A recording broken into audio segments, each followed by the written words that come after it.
Salut à tous, bienvenue dans ce nouvel épisode du podcast Hoop Culture. Bienvenue sur la chaîne Rivers Basket Session si vous êtes sur YouTube. Bienvenue sur les plateformes de streaming si vous nous écoutez en audio, bien sûr. On est ravis de vous retrouver.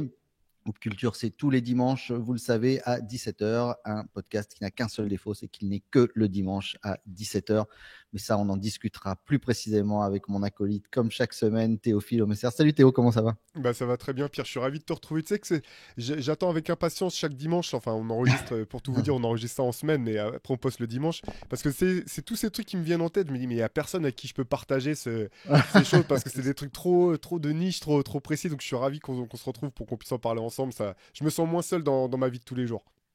Et puis on est ravis de voir que vous nous suivez derrière, évidemment, à nous regarder et à commenter et à nous dire également quels sont à chaque fois, selon chaque thème, vos coups de cœur et les choses que vous souhaitez, parfois aussi corriger, qu'on peut dire.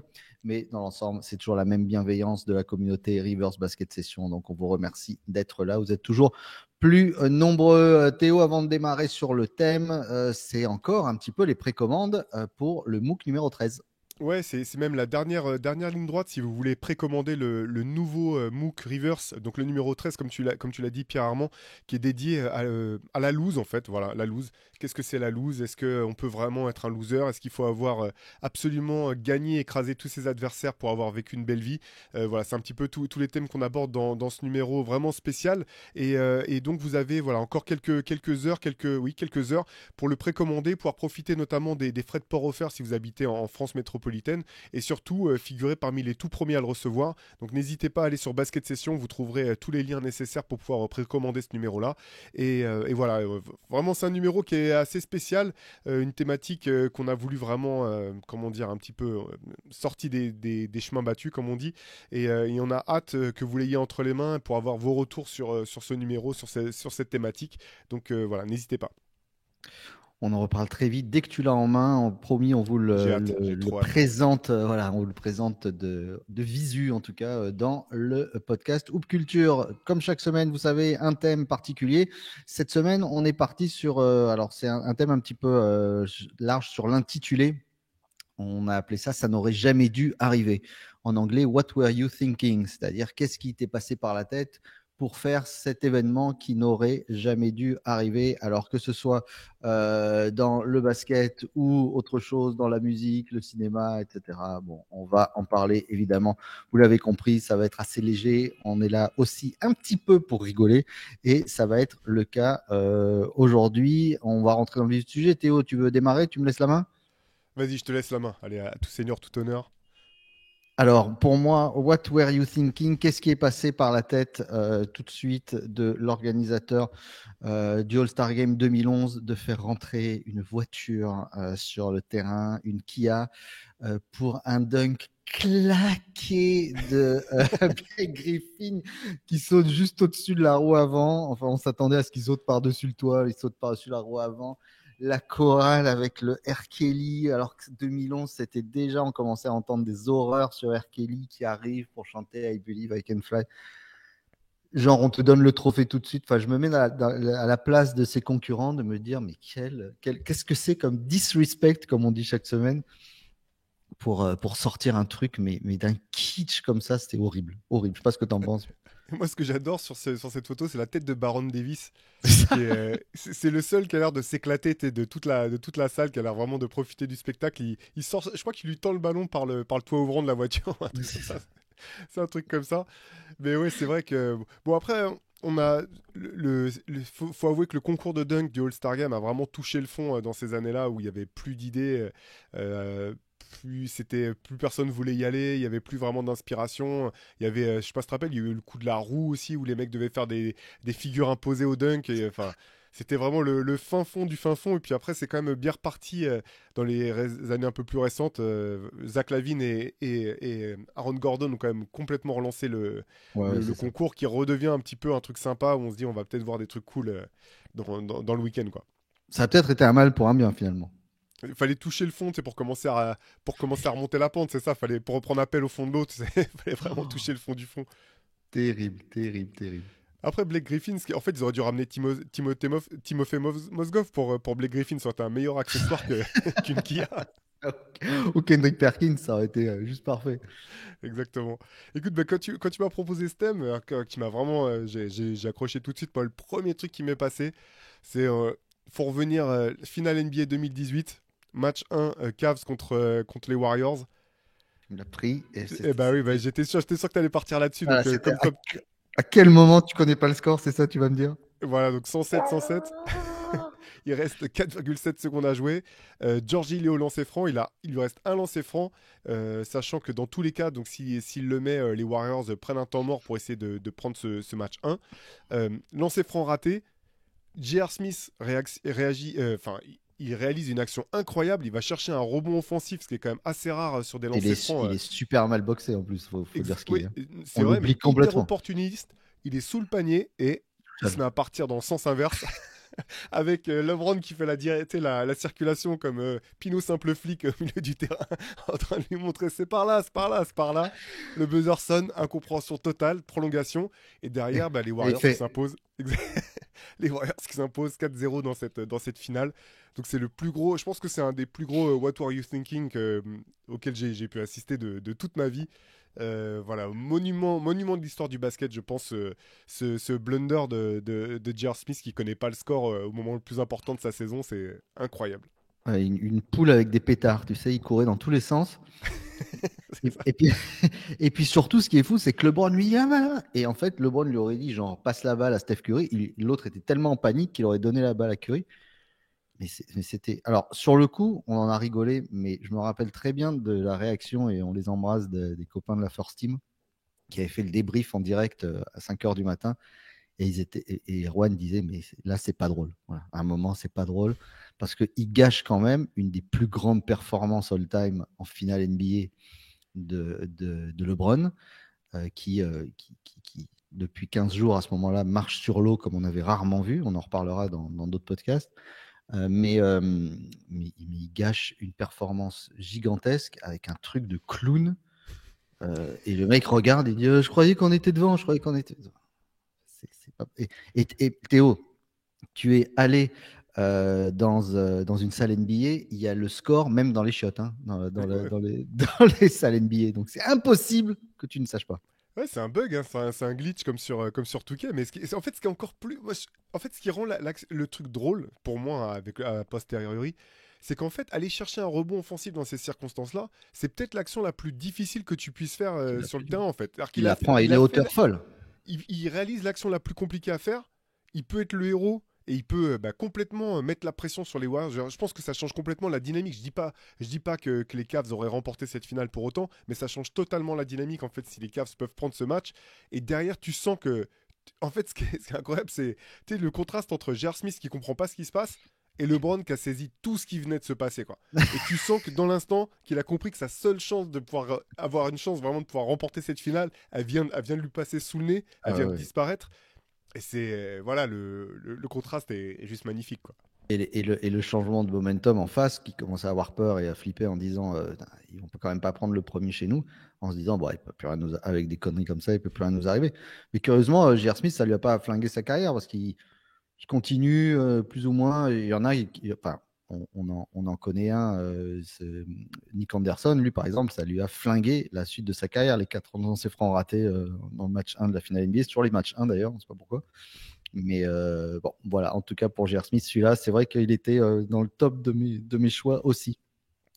Hein, à quoi penser alors, on reste dans le All-Star Game, cette fois-ci en 2018. À quoi penser l'organisateur du All-Star Game quand il s'est dit tiens, et si on demandait à Fergie de chanter l'hymne national? J'ai revu les images cette semaine complètement par hasard, donc ça me fait d'autant plus rire, quoi. Faut que tu rappelles le contexte, là, parce que pour les gens qui visualisent pas, c'est All-Star incroyable. Game 2018, vous tapez Fergie All-Star Game et vous regardez. Alors, on a l'habitude de voir des artistes ultra compétents. Et si vous êtes là, vous n'êtes pas là par hasard, hein. Pour chanter l'hymne national, c'est un peu le moment d'émotion, le moment de recueillement. Et puis chacun essaye d'en faire des caisses, des tonnes, etc. Mais le All-Star Game NBA, c'est vrai qu'on a souvent dans la tête la performance de Marvin Gaye qui avait chanté certainement le plus bel hymne national qui soit. Incroyable. incroyable. 84, je crois, c'est ça, non? Quelque chose comme ça. Ouais, c'est ça. On en a vu un paquet qui était chouette aussi. On a vu, pourtant, ils sont très forts en présentation. Celle de Common, bon, c'était un peu plus tard, mais All-Star Game de Chicago, la présentation des joueurs était dingue. Voilà, ils ont un sens du spectacle. Et là, d'un coup, euh, Fergie, il lui pète l'envie de faire un mix entre Céline Dion, Maria Carey, de pousser des notes qu'elle n'est pas capable de faire. Enfin, c'est comme moi qui veux faire un 360, tu vois, avec appui sur une jambe, même sur deux. Euh, Même avec un trampoline, j'y arriverais pas.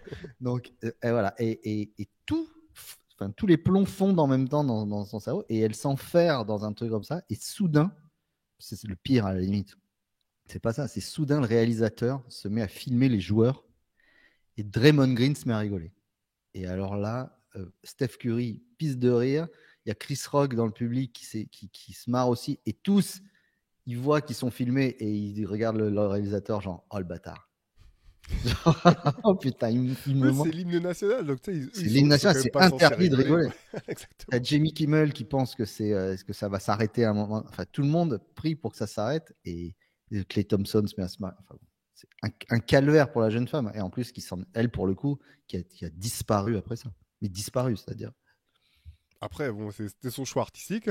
Faut qu'elle Ah l'assume bah, jusqu'au bout, quoi. jusqu'au bout, elle a assumé. Hein. C'est clair. Et ça, je me rappelais plus la date. C'était 2018? 2018. Ouais. Eh ben, écoute, c'est incroyable parce que moi j'ai encore un truc de 2018. Décidément, c'était vraiment l'année des à quoi ils pensaient. Moi, c'est la draft. Et j'ai parlé d'une équipe dont on parle dans le MOOC spécial sur la loose. C'est les Kings, qui ont donc le deuxième choix de cette draft et qui, au lieu de pouvoir prendre Luka Doncic, choisissent de prendre Marvin Bagley. Et ça, je pense qu'il n'y a aucun univers au monde où tu peux justifier ce choix. Autant, tu vois, le choix de DeAndre Ayton, choisi en premier par les Suns, c'est un mec de l'Arizona, c'est un big man, il a un potentiel fou. Euh, C'était cohérent. Hein. voilà, je sais pas, l'histoire me montre que c'était pas le meilleur choix, mais c'est un choix que tu peux comprendre, tu peux raisonner. Marvin Bagley en deux pour les Kings, alors qu'ils ont à la tête de leur franchise, ils ont Vlade Divac qui est GM, il y a Predrag Stojakovic qui est dans le staff aussi. Tu dis, il y a le plus grand talent peut-être d'Europe de l'Est qui est en train de sortir depuis on sait pas quand, qui est disponible. Et non, non, prends Marvin Bagley et voilà quoi, ce non-choix de Luka Doncic continue d'être dingue. Nous, on s'était un petit peu, alors pas pris la tête, mais gentiment, on s'était un petit peu fait accrocher le compte FR de Twitter FR des Kings, à qui on passe le bonjour d'ailleurs, parce qu'en fait, avant la draft, on avait même publié un article dont le thème était, en gros, c'était, je sais plus exactement, genre 10 raisons pour lesquelles on espère que les Kings drafteront pas Luka Doncic, parce que c'était le moment où la franchise était vraiment au fond du fond. On se disait, s'ils le prennent, ils vont en faire n'importe quoi. Et ben, malgré tout, à la surprise générale, mais ils n'ont pas pris Luka. Luka qui est parti donc en 3 aux Hawks. Et là, quand même, deuxième coup d'incompréhension totale. Atlanta qui draft Luka Doncic et qui décide de l'échanger dans la foulée contre Trae Young qui avait été choisi en cinquième par les Mavs. Et là aussi, franchement, de la part de tous les observateurs qui avaient pu voir Luka dominer l'Europe comme jamais on avait vu un joueur de 18 ans. Il sort, il est champion d'Espagne, MVP du championnat espagnol, il a remporté l'Euroleague, MVP de l'Euroleague. C'est vraiment la saison parfaite. Jamais on a vu ça à ce niveau-là. Et te dire que tu vas échanger ce mec-là contre Trae Young, qui est un joueur plein de talent, plein de potentiel, bien sûr, c'est aussi incompréhensible. Au bout du compte, tu vois, finalement, Trae Young a fait une meilleure carrière que je n'aurais pensé. Mais tu reposes la question aujourd'hui, qui tu préfères dans ton équipe, si tu peux prendre Marvin Bagley, Trae Young ou Luka Doncic, mais que ça soit à la belote ou à la pétanque, il y a pas une partie dans laquelle tu prends pas Luka en premier. Donc voilà. En plus, Marvin Bagley, on dirait le nom d'un personnage dans Sesame Street, tu sais. Oui, c'est ça. On va demander à Marvin Bagley dans sa poubelle là. Ça aurait été Marvin Bagel, tu sais, C'est ça aurait été ça. exactement ça.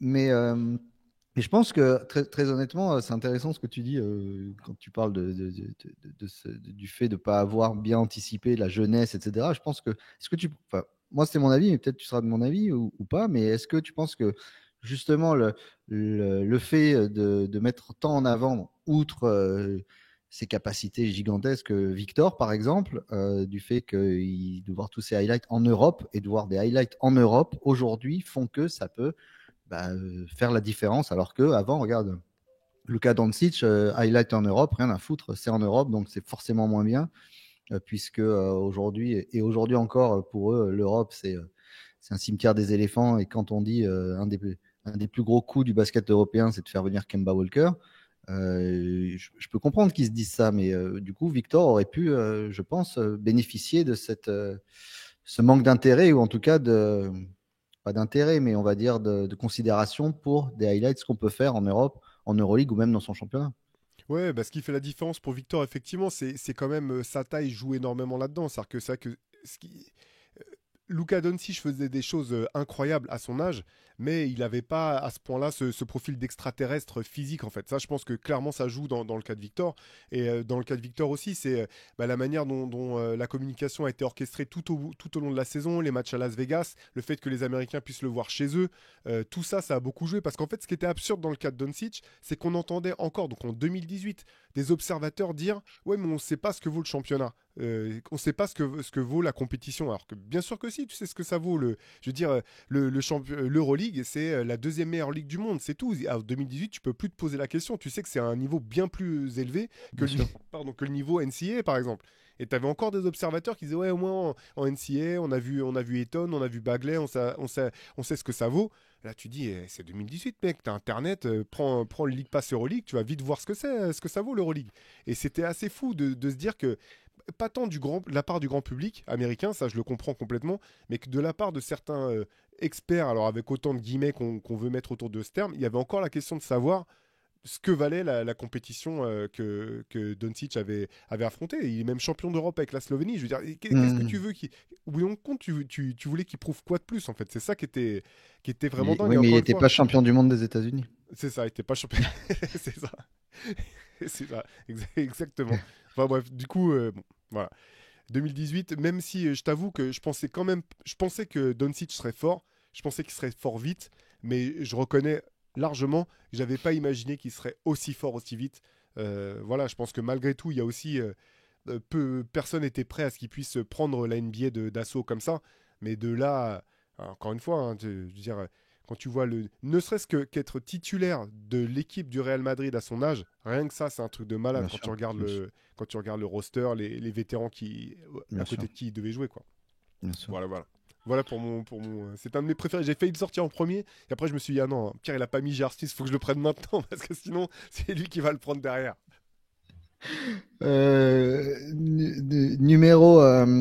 Numéro 4 de la draft, toi tu parles, moi je te parlais d'un numéro 1.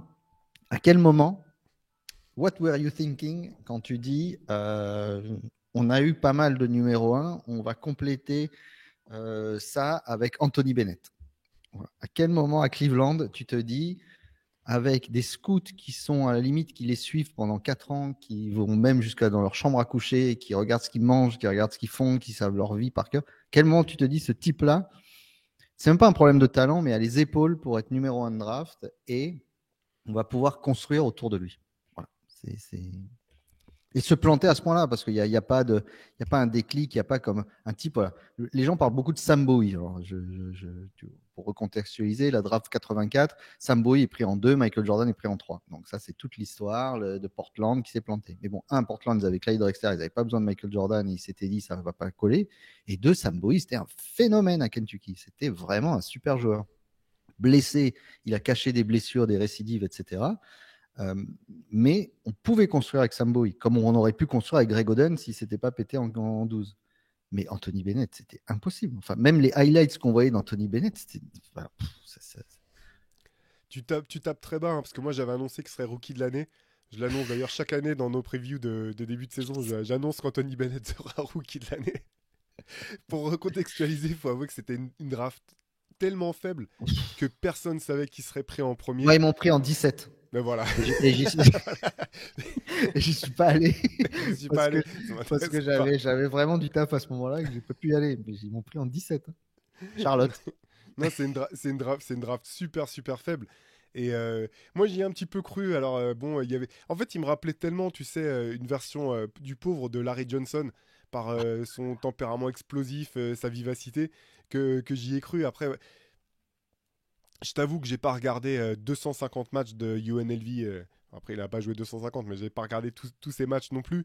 Mais voilà, il y avait ce petit côté Larry Johnson qui faisait que j'aimais bien le potentiel. Par contre, c'est vrai que c'est un des plus gros busts. C'est tellement un bust que plus personne n'en parle. Parce qu'en fait, il a eu deuxième chance, ça a pas marché. Il est parti en Europe, même ça a pas marché. C'est vraiment un échec complet. Et un petit peu, c'est un peu quand même surprenant, tu vois, que ce mec-là ait même pas réussi à faire une carrière correcte. Je veux dire, le numéro 2 de la draft cette année, c'est quoi? C'est Michael Kidd Gilchrist, je crois. Un truc comme ça. C'est pour situer un petit peu le niveau de la draft, Euh, quoi.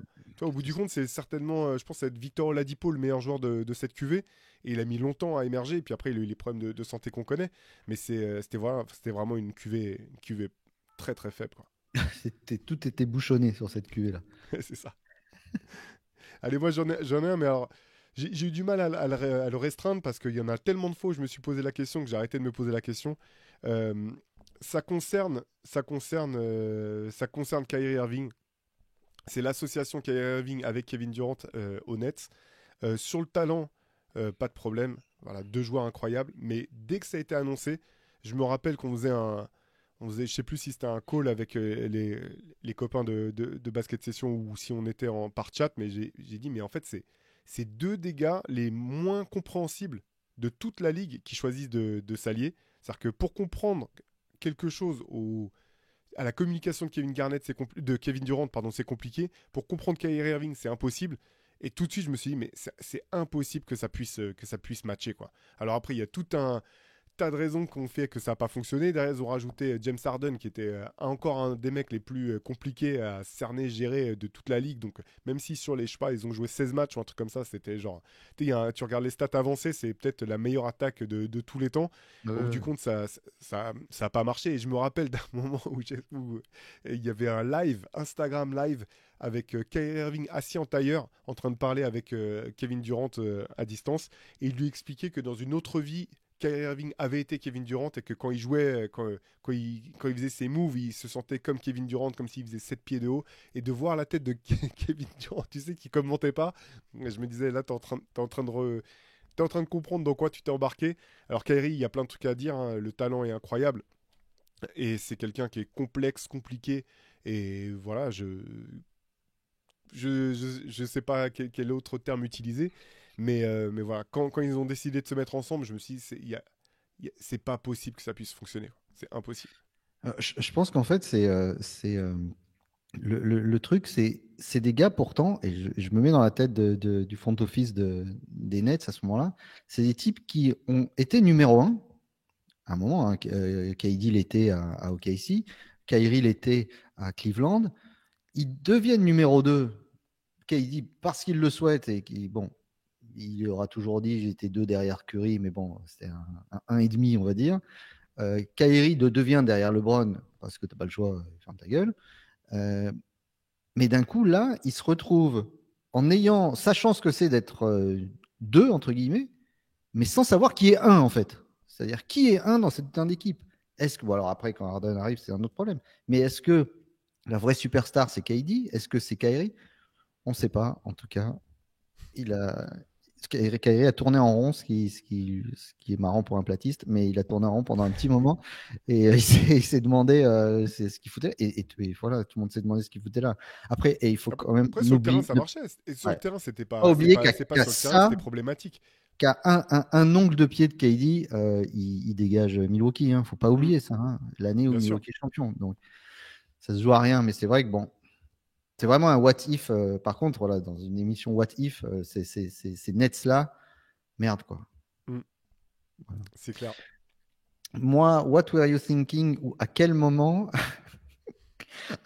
quand tu vois Chris Paul qui prend le pic, tu te dis quand tu es Brandon Knight, tiens, je vais aller défendre sur sur tes rentrées Jordan et te prendre la plus grosse cacahuète que enfin voilà. C'était un anéantissement. Voilà, pour moi, un des plus grands dunks de l'histoire de la NBA, de loin.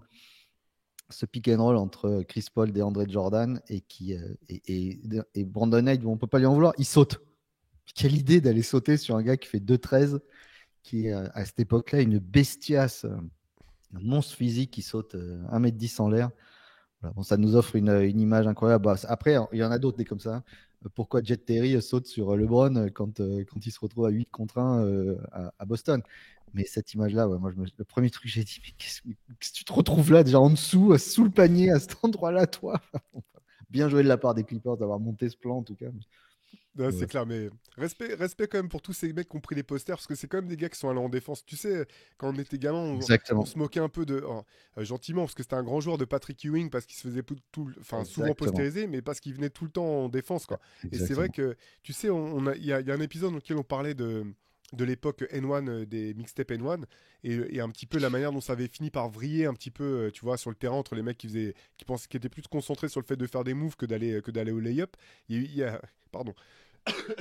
Il y a un autre effet aussi, c'est que moi j'ai vu des gens qui ont arrêté de défendre aussi, quoi. Alors qu'au bout du compte, Ah ouais. si tu défends et que tu te fais crosser, bah oui, et ça arrive. Mm, Comme si tu mm. vas, tu vas au panier, il y a des fois tu vas te faire contrer. C'est ça le jeu en fait, mais tu vas pas pour autant C'est ça. arrêter de défendre ou Ouais, arrêter ouais. d'attaquer le panier juste parce que tu as peur de te faire humilier. Donc ouais, non, effectivement, je pense que si Brandon Knight avait dû le refaire, il y serait certainement pas allé. Mais voilà, je veux lui rendre hommage quand même à son courage et à son éthique de basketteur d'y être allé, quoi. Mais si tu es sur le poster, c'est que tu es sur l'action, il n'y a rien à dire, hein, et que tu as essayé d'y aller. Carrément.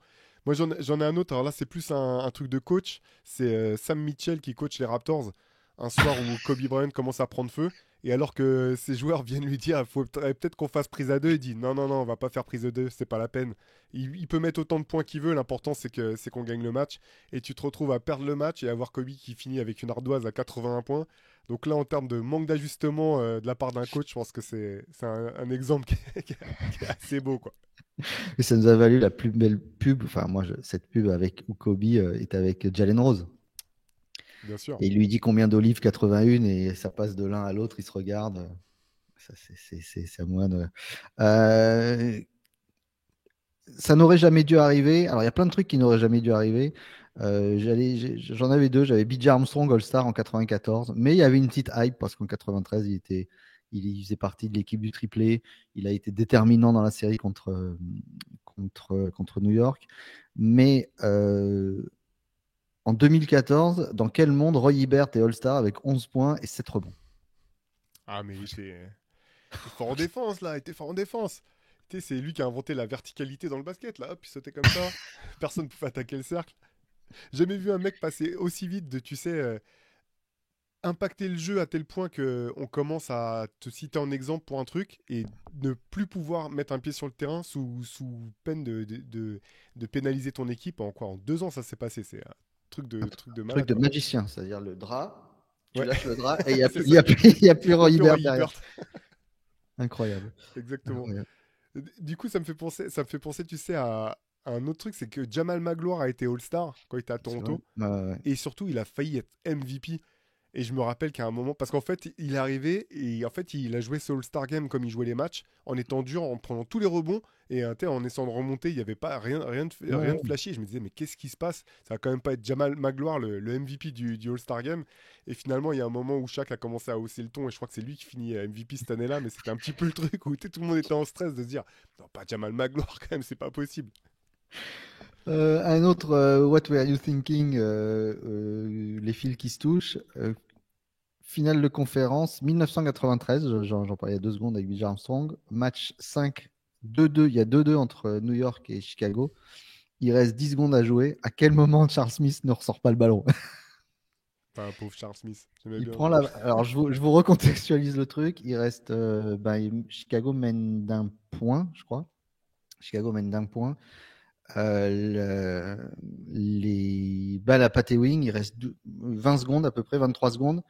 Ewing trébuche sur Stacey King qui fait des dingueries juste avant de rendre le ballon, faire n'importe quoi, enfin du Stacey King comme d'habitude. Il trébuche. Charles Smith récupère la balle et il reste genre 12 secondes, hein. Il monte, il est contré par Grant. il redescend, il va pour remonter, il se fait taper la balle par Pippen, il remonte, il se fait contrer par Pippen, par, euh, par Jordan. Regardez l'action. Il y a Stacey King en dessous, il est comme ça, parce qu'il veut pas faire partie de ce monde-là. Il ne sait pas ce qui va lui tomber sur la gueule, il a peur de faire faute. Et jusqu'au moment où, mais il y a. Et le commentateur, c'est Smith, blacked, blacked, blacked again, black, black, black. Et il y en a 5 ou 6, et jusqu'au moment où les Bulls récupèrent, Grant ressort pour Jordan qui lance BJ Armstrong. Et BJ Armstrong voit toute sa vie défiler devant ses yeux. Il part au lay-up, il passe en dessous. Et Anthony Mason arrive, envoie le bras et Assad le décapiter. Quoi. Ça aurait été une horreur, quoi, un attentat. Je pense qu'ils s'en seraient jamais remis. Mais cette séquence-là, où tu vois, quand tu vois de dos, tu as Stark, tu vois, tu as du monde qui est derrière quand même. Bon, je suis de mauvaise foi parce qu'il est quand même, ils sont tous autour de lui, il est un peu bloqué. Mais il le laisse tout seul là-dedans et c'est démerde-toi. Et malheureusement, il se démerde pas. Et derrière, les Knicks perdent à Chicago. Et ils perdent 4 fois d'affilée. Ils menaient 2-0. Bon. Heureusement, après, ils vont en finale. Mais c'est vrai que là, ça a été un gros, gros coup dur pour New York. Ouais, et du coup, quand ils vont en finale face aux Rockets, t'aurais pu sortir la même chose avec le quatrième carton catastrophique de John Starks, Ouais. où il continue à arroser. Alors moi, j'ai toujours eu quand même, parce que souvent on pointe du doigt John Starks en disant que c'est sa faute, qu'il a pris trop de tirs, effectivement. Moi, je me rappelle aussi qu'il y a pas mal de joueurs de cette équipe des Knicks qui se cachaient à ce moment-là du Exactement. match, C'est ce que j'allais et dire. Ouais. que voilà, personne voulait prendre ses tirs. Euh, on avait eu l'occasion, ouais, je te l'avais dit avec Julien de se poser avec John Starks, et c'est vrai que tu sens que c'est le genre de truc, c'est encore c'est toujours des plaies ouvertes pour des compétiteurs comme ça, Il l'a dit, 25 ans hein, quand le après. ballon a quitté sa main, il savait que ça allait dedans et l'autre, il l'effleure. Et Mm. ça change le visage d'une franchise. Mais dans cette série contre Chicago, on parle de John Stark qui est, je crois, à 2 sur 18, un truc comme ça. Jordan fait un match, je crois que c'est le match 3 ou 4, où il est à 3 sur 18 et il met 18 points, je crois, grâce au lancer franc. Bon, voilà. Donc c'est des périodes aussi où les Knicks mettaient énormément d'énergie et des deux côtés du terrain. Et bon, ça pouvait. Puis c'est un shooter, hein, ça peut passer à travers. C'est clair. J'en ai un qui est hors basket, moi. Vas-y. Vas-y. À quel moment c'était une bonne idée de vouloir faire un film? Alors, sur Daredevil, top. Hein, création de Frank Miller, personnage voilà, hyper énigmatique. Des BD où tu sors, enfin des comics qui te prennent au cœur, quoi. La vie de Daredevil, je la souhaite à personne, quoi. Et tu prends Ben Affleck pour faire l'une des pires bouses, quand même. Je pense que c'est l'un des pires films jamais adaptés d'un comics, le Daredevil avec Ben Affleck. Donc je pense que bon, Frank Miller a dû rigoler en disant bon bah je prends l'argent, moi de toute façon je pense qu'il Oui, s'en foutait un peu. je pense qu'il a dû rigoler en prenant l'argent. Mais par contre, quel catastrophique. Voilà, catastrophique. Une honte. Ouais, puisque tu es dans le cinéma, à quel moment il y a un producteur qui regarde le réalisateur droit dans les yeux et qui lui dit ton histoire de remake de White Man Can Jump, c'est pas con du tout. Hein. Voilà, Et tu l'as vu toi? Non, tu m'en Ah, avais je l'ai parlé, vu. non? Alors, moi, oui, j'en ai fait un article sur C'est Basket ça, Session, justement, exactement. presque la même semaine était sorti Air, presque au même moment, et le remix de White Man Can Jump avec Jack Harlow. Enfin, si tu veux, tu avais touché une espèce de perfection du basket de rue, de l'arnaque, de ce côté, de la difficulté des rapports entre hispaniques, les blancs, les noirs, etc., à une période en plus où il y avait Magic, Larry, enfin, bon, voilà, tu connais l'histoire. Ils en ont fait une caricature de ce truc-là et qui, sans le vouloir, devient un des films les plus racistes du monde parce que c'est que des poncifs horribles entre le noir pas éduqué, qui s'énerve tout le temps, le blanc qui se blesse tout le temps. Enfin, c'est tout ça. Enfin, vraiment. Je suis allé au bout parce que j'avais dit que je ferais un article pour Basket Session, mais il faudra que je demande J'ai failli prendre 3 jours d'ITT pour cette connerie. Porter plainte contre les éditions Rivers pour pour, harcèlement moral au voilà, pour travail. harcèlement moral et pour mise en danger d'autrui. Voilà. Non, catastrophe. Mais il y a eu un paquet de boosts. Bah, alors, tu parles de ça. À quel moment aussi le mec il dit bah, tiens, on va faire Space Jam 2 ou des trucs comme ça. Bon, en soi, c'était dans les tuyaux depuis très longtemps. Mais bon, on pourrait parler de trucs. Par contre, euh, je pense, est-ce que vous avez vu le film qui s'appelle Juana Man? Non, je connais le pitch et je connais le titre, mais, Alors, tu as dedans, mais vas-y, je pense que t'as tu peux dedans, expliquer le principe. pourtant, tu as deux personnages. Tu avais Vivica Fox, la superbe Vivica Fox, et Lil Kim, moins superbe et distinguée, à l'époque où elle ressemblait encore un peu à Lil Kim.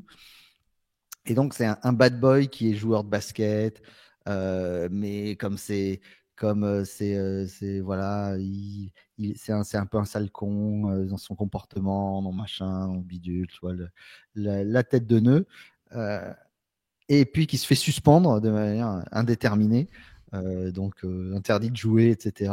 Et qui, je ne sais plus dans quelles circonstances, enfin, si tu veux, mon cerveau essaye en permanence d'éliminer les souvenirs de ce film, donc je te laisse ce qu'il en reste. Euh, il passe devant un match féminin et il décide de se grimer en femme, donc de se mettre une perruque, voilà, et d'un coup il arrive. Euh, enfin, je sais pas. Et puis il cite des joueuses, des grandes joueuses qui prêtent qui dament le pion à ce truc-là. Je limite, genre, je ressemble à Candace Parker. Enfin, tu vois, c'est horrible. Enfin, c'est des misogynies absolues. Et il devient genre un rôle modèle dans la ligne féminine. Et puis, il y a une autre fille qui tombe amoureuse de lui, donc d'elle. Et puis, enfin, tu vois le truc. Ça a l'air compliqué comme ça. Ça a l'air Je pense que, En fait, je suis voilà, curieux de voir le script, en fait. Tu vois, genre, le synopsis du film pour arriver à derrière choper un financement là-dessus. Comme. mais j'ai l'impression de tout ce que je viens de t'énoncer, c'est des chefs d'accusation. Voilà. Et la madame tombe amoureuse de lui et donc je requiert 116 ans de prison. Je vois pas ce que. Voilà, catastrophe. Voilà. Mais vraiment, bah, bref. Est-ce que tu as autre chose? Bah écoute, ouais, allez, j'en ai un sur lequel je suis un peu partagé quand même. Euh, c'est Michael Jordan sous un maillot des Wizards. Ah ouais, alors si on fait ça n'aurait jamais dû arriver sous les maillots, en effet, Michael Jordan, qui est pas dégueu ce maillot en plus. Non, et quand même, tu vois, j'ai toujours été partagé là-dessus parce que au début, je comprenais pas que ça soit à Washington. Pardon. Au bout du compte, comme on en parlait dans le MOOC spécial 2003 dont on parlait récemment, ce qu'il a fait quand même à l'âge qu'il a fait, c'est hautement respectable, c'est même assez impressionnant avec le recul, même si forcément nous sur le moment on était, enfin moi j'étais partagé entre être un peu déçu parce que c'était plus forcément le Jordan qu'on a connu, et quand même retrouver ce côté un peu fan d'enfance quoi, où il est sur le terrain tout de suite, t'es pour son équipe, enfin moi c'est comme ça que ça avait fonctionné pour moi, Bien sûr. mais ouais quand même quelle déception de se dire que toute sa carrière pro NBA aura pas été sous le maillot des Bulls. Et jusqu'au bout, quand même, ça me fait bizarre de le voir avec du violet et les couleurs et le maillot des Wizards. Ça, voilà, moi, ça, je suis hyper ambivalente et finalement, au bout du compte, content que ce soit revenu, dans le sens où il a quand même fait des belles choses et j'étais ravi de le voir sur un terrain. Et en même temps, pas arriver à me réconcilier avec le fait que ça soit pas à Chicago, là où ça aurait dû se passer. Alors tu vois, ça me gêne. Il y a beaucoup de choses, moi, dans les changements de maillot de fin de carrière qui me Ah bah oui. heurtent. Euh, Jordan, encore, il y a quelques souvenirs, tu vois, il y a quelques highlights, il y a quelques possibilités de dire, regarde, c'était quand même ça, Jordan, là-dessus. Mais tu vois, bon, Pat Ewing avec le maillot des Sonics. Je te parle Mhm. même pas d'Orlando avec le maillot des Sonics, Hakim avec le maillot de Toronto, même plus récemment, Tipeee avec le maillot de Charlotte. On n'a aucune image de Tony Parker dans le maillot des Hornets. Rien, zéro. J'ai aucun souvenir là-dessus. Donc je pense qu'on pourrait faire une émission spéciale en effet avec ça n'aurait jamais dû arriver de porter ce maillot-là. Mais au moins, voilà, il y a quelques souvenirs, il y a quelques trucs pas mal. Ça ne laissera pas un grand souvenir. À quoi tu as pensé quand tu es arrivé devant les exécutifs d'Adidas Basketball et que tu as montré la Kobe 2, celle qui ressemble à un grille-pain? Tu sais que j'ai failli le mettre et je me suis dit non, de toute façon, ça Pierre, je suis sûr qu'il va pas le louper. Bah, bien vu. Voilà. Très bien vu. Voilà, qui ressemble à un grille-pain, qui est calé sur la Audi TT à l'époque. Il y avait toute une collection qui était sortie là-dessus. Je te laisserai mettre le visuel, Théo, de Avec horrible, plaisir. cette chose horrible, parce que je peux même pas le montrer. J'aurais eu peur, chaussures de Stormtrooper, enfin, horrible. Il y en a eu des horreurs dans la sneaker. J'en ai deux qui me sont sortis de la même marque, la marque Dada. Est-ce que tu te rappelles la marque Dada? Bien sûr. Alors, il y avait la chaussure de Sprewell qui avait le truc qui tournait là, à Avec l'époque où il y avait, les jantes qui tournent. à la grande époque du gangsta rap Made in LA. Et puis, il y avait la C-Dubby de Chris Webb, Chris Webber, qui était aussi une aberration absolue, mal montée. Enfin, je n'ose même pas imaginer ce que ça donnait au pied. Voilà, à une époque où il y avait quand même pas mal de chaussures comme N1, comme toutes ces marques un petit peu parallèles qui se mettaient en place. Donc, ils s'étaient tous un petit peu chauffés, mais ça, c'était vraiment une catastrophe. Mais en matière de sap, fringues, il y a pas mal de trucs. Je sais que sur Reverse, alors allez voir, on a fait il n'y a pas longtemps, on a republié l'histoire du maillot des Dallas Mavericks, ce fameux maillot Ouais. argenté. Celui des Spurs, camouflage, était pas mal aussi, hein. Il y a le Moi, short qu'il y avait avec. il y en a un que je peux pas, je te dis tout de suite, c'est voir les boules jouer en vert pour la Saint-Patrick, Ah oui. c'est pas possible. Ah, Ça, bien vu. c'est juste pas Ah possible. ouais. Et chaque année, je me dis, non mais Ah qui ouais, ouais. laisse faire de pareilles atrocités? C'est juste pas possible. Ouais. Mais pareil, qui a dit, c'est plus moderne, très très bonne idée les gars, le logo des Rockets post au milieu des années 90, le maillot bleu avec la fusée qui décolle. C'est dramatique. Et tu sais que c'est ma plus grosse hantise le jour où Chicago veut moderniser le logo des Bulls. Voilà, c'est ma hantise absolue. Chaque année, j'ai la trouille qu'ils fassent un truc pareil. Tu vois. Bah c'est ouais. Non, je Comme les comprends. Sonics avaient modernisé, alors que le logo de base avec la ville, c'était magnifique. Plus récemment, à NFL, les Falcons avaient un logo magnifique avec un aigle de côté très simple, et puis ils ont voulu le rendre plus dynamique, etc. Alors, je sais que par contre, notre camarade qu'on salue, Caroline, petite KO, elle fait des modernisations de De logos logo, souvent qu'elle ouais. présente. C'est super joli, il n'y a rien à dire, mais je trouve qu'il y en a certains.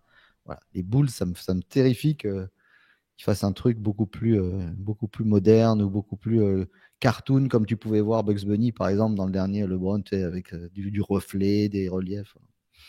Faut qu'on se fasse une spéciale jersey là.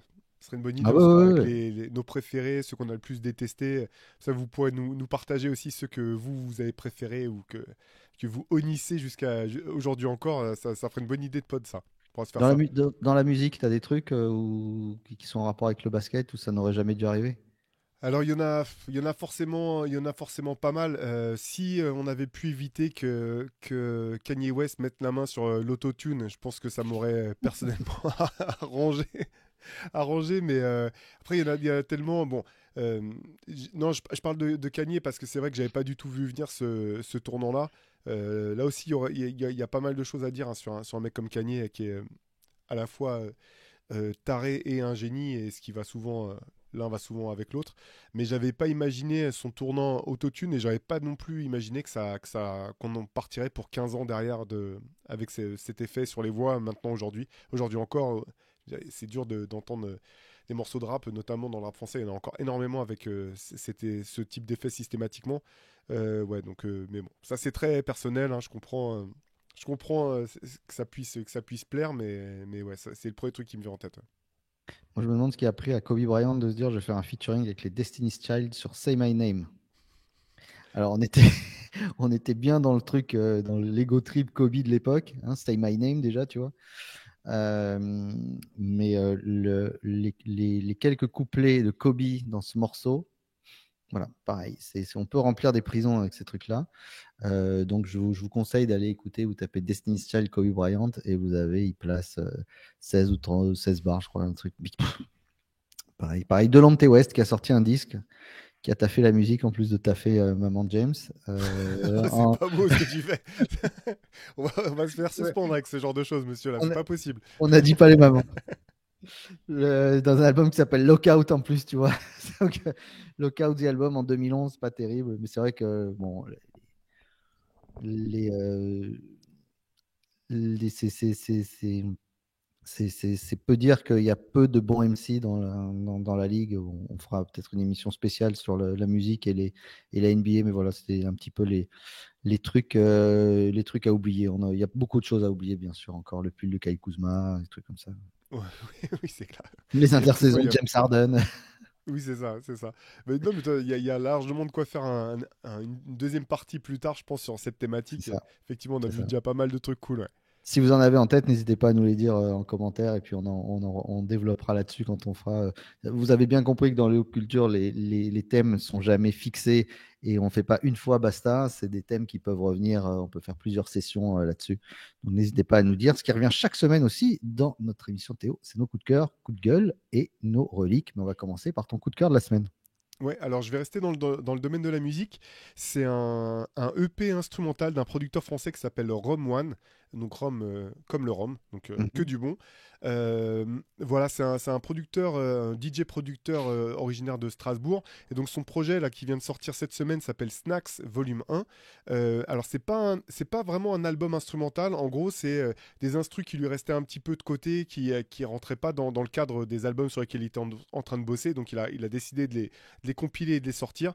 Et moi, j'ai kiffé tout simplement. Voilà, c'est du hip-hop instrumental dynamique, vraiment du joli boulot de beatmaker. Donc, n'hésitez pas hésitez pas à aller écouter ça. Je mettrai un lien dans la description de ce podcast-là. C'est vraiment chouette. Vous pouvez le suivre aussi sur Instagram. Envoyez-lui de la force et allez prêter une écoute à ça. Je pense que ça devrait plaire à pas mal d'entre vous. Moi, mon coup de cœur, il est musical aussi. Il va un peu plus loin que Strasbourg, puisqu'on va à Auckland, mais avec un AU. Donc, on va en Nouvelle-Zélande. Un de mes groupes préférés all-time qui s'appelle Fat Freddy's Drop. Un groupe néo-zélandais, dub, soul, un petit peu hip-hop, etc. Qui est phénoménal sur place en Nouvelle-Zélande, qui tourne dans le monde entier chaque année, qui est un groupe de scène incroyable avec énormément de cuivre. Ils sont, je ne sais plus combien, j'ai eu la chance de jouer en première partie d'eux dans le cadre d'une soirée organisée par Radio Grenouille. Des gens super sympas. N'hésitez pas, d'ailleurs, je vous le dis, quand vous allez voir des concerts de groupes comme ça qui viennent de loin, à les attendre à la fin, à discuter avec eux, parce que c'est des gens qui sont au bout du monde, loin de leur famille, qui partent 8 mois par an pratiquement loin de leur famille, et ils sont tellement contents de parler avec des gens, de discuter, et pas être toujours dans leur tourbus. Et donc, Fat Freddy's Drop, cette année, on fête les 10 ans de leur deuxième album qui s'appelait Blackbird, un album magnifique. Et ils ont sorti un album de remix de Blackbird pour les 10 ans, justement, avec plein de bons remixeurs, qu'ils soient house, hip-hop, drum and bass, il y a Jazzanova dessus, etc. Donc voilà, moi je vous conseille, il y a une très belle édition vinyle qui est sortie, donc d'aller écouter ce Blackbird remix de Fat Freddy's Drop. Et quand un album de son groupe préféré sort, c'est toujours un petit événement en soi, surtout quand il est bon. Ouais, c'est clair, bah, c'est super. J'adore aussi Fat Freddy's Europe, c'est vraiment de la très bonne cam, donc n'hésitez pas à aller écouter ça si vous connaissez pas. C'est encore une autre vibe très différente, mais vraiment top. Ouais. Ouais, on va vous faire écouter ça. Théo, on reste dans la musique, je crois, pour ton coup de gueule de la semaine, une fois de plus, un petit peu nostalgique. Ouais, nostalgique. Alors, musique et cinéma, c'est la disparition de deux personnes quand même marquantes. Le premier, parce que tu parlais de musique, c'est un producteur qui s'appelle DJ Mark de 45 King. Donc, son nom vous évoque peut-être pas forcément grand-chose, sauf si voilà, vous êtes vraiment à fond dans le hip-hop depuis longtemps.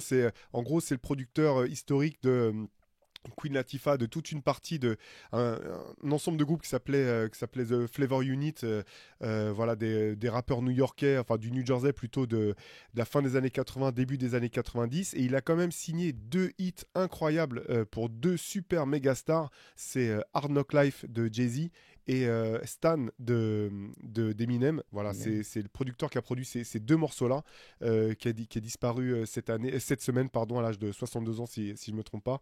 Voilà, bon, malheureusement, plus on avance, plus on voit nos idoles ou nos icônes de jeunesse passer. Et puis l'autre, c'est un acteur qui s'appelle Peter Young, qui jouait Polly dans Rocky, qui est mort cette année. Voilà, Polly, bon, enfin.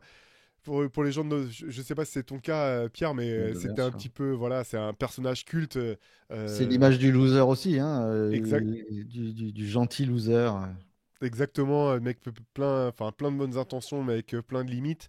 Personnage hyper attachant. Donc Peter Young qui a aussi joué un. Alors je me rappelle plus le nom de son personnage, mais il apparaît dans un épisode des Sopranos où il fait le Ah père bah, il est parfait. de voilà comment il s'appelle Bacala, voilà, de Bacala, qui est l'immense, le mec qui s'occupe de l'oncle de Tony Soprano, là, il fait espèce de gangster complètement sur la fin, bouffé par un cancer et qui doit finalement quand même faire un dernier hit pour la mafia. Voilà, donc une pensée pour ces deux artistes dans deux domaines totalement différents, mais qui m'ont quand même marqué d'une manière ou d'une autre. C'est vrai, ça, c'est un petit peu triste de voir ce personnage qui était déjà pas tout jeune. Enfin, il est décédé à 82 ans, je crois, 83 là, mais qui nous a accompagnés pendant toute la série Rocky, puisque c'est le beau-frère de Rocky Adrian! Balboa. Voilà, c'est c'est le frère qui vient aider, qui est en galère de thunes, qui veut pas aller, qui se moque de sa sœur. Vraiment, on se rend pas compte à quel point le Rocky 1, même s'il paraît aujourd'hui un petit peu dépassé par certaines choses, est bien vu. Les Ouais, personnages c'est un sont, bon film. Ouais. c'est vraiment un bon film. Il n'y a pas encore ce côté spectacle comme il peut y avoir après. Bon, le 1 et le 2, c'est vraiment, c'est tendre, c'est bien vu. On voit les défauts des gens, les mauvais côtés. Après, bon, 3, 4, ça devient du spectacle, hein, ça fait de la thune, mais dans le 1, ouais, c'est des personnages incroyables. Carrément. On passe aux reliques de la semaine? Ouais, Allez, vas-y, Pierre. Dégaine le alors premier. moi j'en ai une et demie parce que je suis tombé sur une qui en est pas vraiment une, mais voilà. Bon, alors la première, la vraie. On parlait des comebacks la semaine dernière. Tu parlais de celui de Michael Jordan. Donc je t'ai sorti ça. Attends, je te passe en plein écran pour qu'on puisse bien profiter. He's back. Voilà. No, Voilà. et attends, mais c'est quoi ce t-shirt de malade là que tu me sors là? Eh ben, c'est un t-shirt Nutmeg, donc tu vois cette marque Nutmeg qui est Ouais, sortie là, juste avant, au moment où en fait les Bulls annoncent que Jordan va revenir. Donc c'est pas encore, puisque tu vois, il y a marqué sans déconner, no ouais. bull, pour dire no bullshit. Le 45 est marqué He's back, il est de retour. Donc voilà, c'était pour faire écho à notre émission spéciale sur les retours la semaine dernière. Et ça tu l'as chopé où et quand du coup Ah bah ça, je l'avais chopé et tu sais, alors, tu sais qu'il y avait moi, je l'avais chopé parce que j'étais allé aux États-Unis en 95, ouais, c'est ça. Hein, on en avait discuté dans notre émission Ouais, spéciale, dans le podcast sur Jordan. J'étais allé juste après, bah, l'année où j'avais attrapé la fameuse Concorde OG là, que je vous ai montré ouais, ça va. il y Ça a deux va, ça trucs. va. Je la remets l'histoire. Et donc, ils vendaient encore à la boutique, au restaurant de Michael Jordan, hein, au Michael Jordan Restaurant, il y avait toute une boutique uniquement consacrée à lui. Et il y avait tous ces trucs-là où il était de retour, ce qui était sorti 6 mois avant, puisque quand j'étais allé, on était en décembre 95 et que là, ça doit dater de mars-avril. Incroyable. Donc voilà, ouais, il est en super état, j'ose pas le mettre parce que j'ai toujours peur que ça tombe. Et alors, mon deuxième, qui en est un sans en être un, je t'ai montré la photo de ce truc-là. Tu m'as dit, ah Ouais. bah oui, c'est un classique. Euh, Pas forcément ça. On est à la fin des années 80, donc à Bristol en Angleterre. Donc il y a trois gars qui s'appellent Robert 3D, El Naja, Andrew Mushroom, Vols, qui s'appelle Mushroom en Angleterre. C'est vraiment un délire à chaque fois. Ça laisse entrevoir le type de soirée qu'ils devaient passer ensemble. Et il y avait un type qui aurait pu avoir un nom de joueur NBA, Grant Marshall, qui est Daddy G, bien sûr. Ils font Massive Attack, ils procrastinent pas mal. Ils mettent 8 mois à enregistrer un disque parce qu'ils disent on fait une pause pendant la Coupe du Monde 90, puis après Noël, puis on voit. C'est Néné Cherry qui leur met des coups de pied au cul parce qu'elle a entendu un petit peu ce qu'ils faisaient. Elle adore ça, elle a le vent en poupe, donc elle les pousse beaucoup. Et seulement fin août 90, il y a un événement qui vient un peu bouleverser le monde entier, c'est la guerre du Golfe. Hein, l'Irak envahit le Koweït et l'Angleterre tout de suite rentre dans le, entre guillemets, dans le conflit, en tout cas se positionne fortement pour la coalition pour contrer tout ça. Et le 17 janvier 91, on lance l'opération Desert Storm, hein, tempête du désert, tristement célèbre. Euh, Seulement le premier single du groupe qui s'appelle Unfinished Sympathy, qui est le single le plus connu certainement de la part de Massive Attack, doit sortir le 11 février 91, lendemain du All-Star Game 91, ce dont les gens à Bristol se tamponnent royalement, tu me diras, ils ont bien raison. Alors tout est prêt, mais patatras. Alors tu vas me dire, mais pourquoi patatras? C'est vrai, Pourquoi pourquoi patatras? patatras, Pierre? Mais pourquoi patatras? Alors, parce qu'en Angleterre, parce qu'en Angleterre, dans les 90s, figure-toi, et tu le sais, et toujours aujourd'hui, la radio, c'est un rôle prépondérant dans la musique. Et quand la BBC dit on va commencer à blacklister euh, non officiellement, mais à mettre sur le côté les titres qui ont une résonance un petit peu guerrière ou un petit peu symbolique à ce niveau-là. Par exemple, ils mettent sur la liste Atomic de Blondie, qui est tout sauf un morceau guerrier, si tu veux. Mais le titre Atomic, c'est pas terrible. Pareil, Walk Like an Egyptian des Bengals, ils le mettent de côté en disant qu'il y a un gros truc pop, pas possible. Tu vois, ça n'a rien de. Ils mettent de côté ces choses-là. Donc, en se disant ça, le manager du groupe et le label Circa Records qui dit on va peut-être pas sortir Massive Attack, c'est peut-être pas une bonne idée parce que la BBC confirme que de dire après un flash info où il y a eu une attaque massive, eh ben voici maintenant Massive Attack, ça va pas être jouable. Donc qu'est-ce qui se passe? Et je sais pas si tu l'as vu quand je t'ai envoyé la photo, le nom est amputé. Et tu n'as Ah, que j'avais même pas et vu, voilà, dis tu donc. vois, Ouais. c'est ce que les gens ne voient rarement. Donc, le Unfinished Sympathy sort sous le nom Massive et il presse l'album sous le nom Massive également, sauf que le 28 février, la guerre s'achève, l'Irak accepte la reddition et donc ça a énormément de disques ont été pressés sous le nom de Massive. 25% des disques qui ont été commercialisés en Angleterre, qui sont sortis, portent le nom de Massive sur le premier pressage, bien sûr. Donc voilà, c'était un petit, tu vois, il y a bien marqué juste Massive ici. Donc c'est une petite relique d'avoir le disque de Massive Attack qui n'est que Massive. Et donc, juste après, dès le mois suivant, celui que ça a cartonné, bah, le mot attaque est revenu ici, en gros. Putain, Voilà. incroyable, parce que quand tu m'as envoyé la photo, Bah oui, oui, j'ai tellement tout de suite reconnu la c'est pochette et ça, puis le bien logo, sûr. bien sûr, que j'ai pas Et, du tout percuté, et tu quoi. vois, c'était marqué partout, juste Ouais, Massive. ok. Voilà. Ah, Avec les ouais, c'est une jolie relique, effectivement, quoi. Voilà, Ouais. c'est bon. Alors, est-ce que c'est limité pas c'est voilà, c'est juste que je trouvais ça marrant parce que je l'ai réécouté il y a pas longtemps en vinyle, mais donc avec Massive Attack et je me suis rappelé qu'il y avait juste marqué Massive là-dessous. Voilà. Et Eh ils ben, ont perdu, je crois, plus de 10 000 pounds pour refaire, pour bah, un pressage. enlever tous ceux qui étaient prêts avec le Attack et de faire du Massive. J'imagine. Bah écoute, moi je vais rester dans le domaine de la musique, mais. Alors, attends, j'attrape mes trucs. Je vais partir sur des livres. Voilà, c'est deux livres qui s'appellent Check de technique. Donc il y a volume 1, je vous montre, de Oh, Brian il est beau. Coleman. Ouais. Et volume 2. Donc c'est massif, hein. Effectivement, vous pouvez voir la taille des bouquins. Et en fait, voilà, Brian Coleman, il a longtemps été journaliste, c'est un Américain, il a bossé dans pas mal de revues et de magazines de musique, et notamment de hip-hop. Et en fait, il est parti du principe, il se disait, ben moi, quand je prenais les disques de jazz de mes parents, il y avait tout le temps les fameuses liner notes, c'est-à-dire ces espèces d'explications qui racontent comment le disque a été enregistré, dans quelles circonstances. Parfois, on sait un petit peu qui est intervenu. Il disait dans les disques de rap que j'ai le plus aimé, souvent il y a très peu d'informations. Et donc il s'est dit qu'il allait faire des liner notes de ses albums préférés. Et en gros, donc c'est surtout des C'est albums de. colossal comme travail. Ouais, c'est énorme. Donc il a ciblé des albums, c'est plutôt les années des deux âges d'or en fait, soit les années 80, 88 fin des années 80, soit les années 90. Et donc, bah, il a refait les liner notes, par exemple, Et d'albums tu peux nous montrer à quoi ça ressemble à l'intérieur? Ouais, bien sûr, de Rakim, enfin d'Eric B. Rakim, de Gravediggers, de Cypress Hill. Pardon, attends, je cherche une page qui soit plus parlante. C'est beaucoup, beaucoup, beaucoup de textes. Il y a quelques illustrations, mais il y a beaucoup, beaucoup de textes. Et en fait, il a été réinterviewé les producteurs, les musiciens de tous ces disques-là pour leur reposer des questions 20 ans parfois après avoir sorti. Bon, il y a du Public Enemy, il y a du Diamond D, voilà, The Coupe. Je vous dis un petit peu ce qui me passe sous les yeux là.